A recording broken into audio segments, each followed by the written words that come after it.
L'éveil par l'intérieur. T'es-tu déjà demandé pourquoi tu désires avec tant d'ardeur ce qui te détruit? As-tu déjà ressenti que ta douleur portait un code secret, comme si elle avait été rédigée par des mains invisibles? Et si ton vice n'était pas ton ennemi, mais un appel sacré que tu ne sais pas encore déchiffrer? Comme le disait Carl Jung, celui qui regarde à l'extérieur rêve, celui qui regarde à l'intérieur s'éveille. La blessure des marques. Jung croyait que certaines âmes sont marquées par une soif que rien au monde ne peut apaiser. À travers un vice persistant, une conversation s'engage. Non pas avec des mots, mais par l'absence, la douleur et la répétition. Tu te sens brisé, mais tu n'as peut-être jamais été aussi proche de la vérité. Alors que les autres cherchent le soulagement, toi, tu es appelé à la transformation. Ce qui te tire vers le bas est peut-être précisément ce qui t'élève. La spiritualité à l'état brut. Le jour, tu te distrais par le travail et les obligations. Mais la nuit, le vide revient. Cette agitation que tu es seul à porter, est-ce que Jung appelait la soif spirituelle? Ce n'est pas de la faiblesse, c'est de la sensibilité. Ton vice est la seule langue que ton âme a trouvée pour crier à l'aide. C'est une tentative confuse de se relier à plus grand que soi. On t'a dit que tu étais incontrôlable ou perdu, mais à l'intérieur, tu brûles simplement de trouver un sens. Tu ne veux pas de l'excès, tu veux te sentir vivant. La convocation, pas la punition.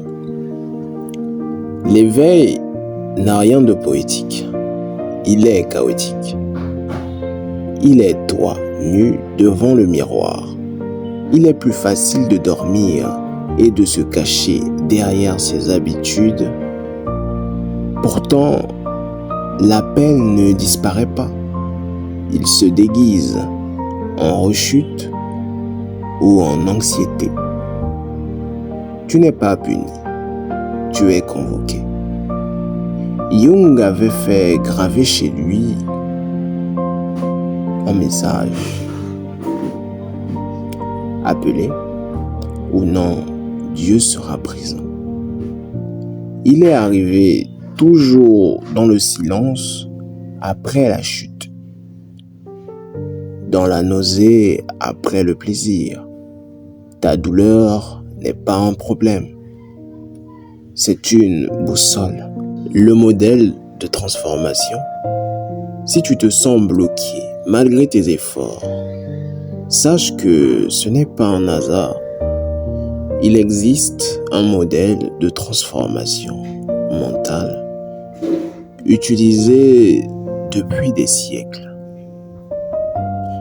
par le plus grand penseur et stratège. Cette méthode combine science, psychologie et sagesse ancienne pour créer un véritable déclic intérieur, offrant clarté et discipline. Vous trouverez une explication complète de ce processus sur notre site via le lien en description. Le vice comme messager de l'ombre. Ton vice n'est pas aléatoire, il est précis. Intelligent, il sait où te frapper. Jung y voyait une quête désordonnée du sacré. Pourquoi ce qui est une simple distraction pour les autres devient une prison pour toi? Parce que ton âme porte une lacune que le monde ne peut combler.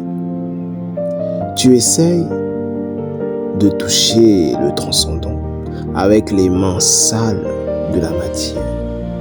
C'est le paradoxe. Ce que tu utilises pour t'approcher de la paix est ce qui t'en éloigne. Le tournant commence quand tu traites ton vice comme un professeur difficile et que tu écoutes ce qu'il essaie de faire taire. Accueillir l'ombre pour devenir entier. L'ombre est faite de tout ce que tu refoules.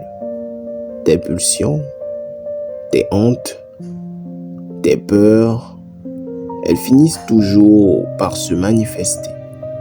Souvent par le vice. Plus tu la combats avec haine, plus elle gagne en pouvoir. Ce dont tu as besoin, ce n'est pas de contrôle, mais de courage. Le courage de regarder en face ce que tu évites. Accepter ton ombre, c'est reconnaître qu'une partie de toi demande à être comprise. La transformation ne consiste pas à devenir parfait, mais à devenir entier. En accueillant à la fois la lumière et ton obscurité. La blessure sacrée. Certaines douleurs sont des missions. Il existe une blessure sacrée qui ne se ferme jamais pour te rappeler l'essentiel. Celui qui n'est jamais brisé ne connaît pas la valeur de la reconstruction. Ta souffrance te prépare à devenir une personne rare, capable d'écouter le cœur des autres, sans fuir. Dieu ne touche pas pour guérir, comme tu l'espères, mais pour transformer comme tu en as besoin. C'est parce que tu es brisé que la lumière peut enfin passer. Le retour à soi, le vice n'est pas le méchant de ton histoire, mais l'alarme. Tu devais descendre pour pouvoir remonter. Ce voyage n'est pas une question de victoire, mais d'intégration. Ce que l'on attend de toi, c'est la présence et l'abandon. Tu trébucheras encore, mais ton regard a changé. Pendant longtemps, j'ai moi aussi fui mon ombre, derrière une façade de productivité. Jusqu'à l'implosion, ma blessure est devenue mon passage. Merci d'avoir eu le courage de marcher en toi-même aujourd'hui. Tu n'es pas seul. Ce miroir est difficile mais nécessaire pour devenir celui que tu as toujours été.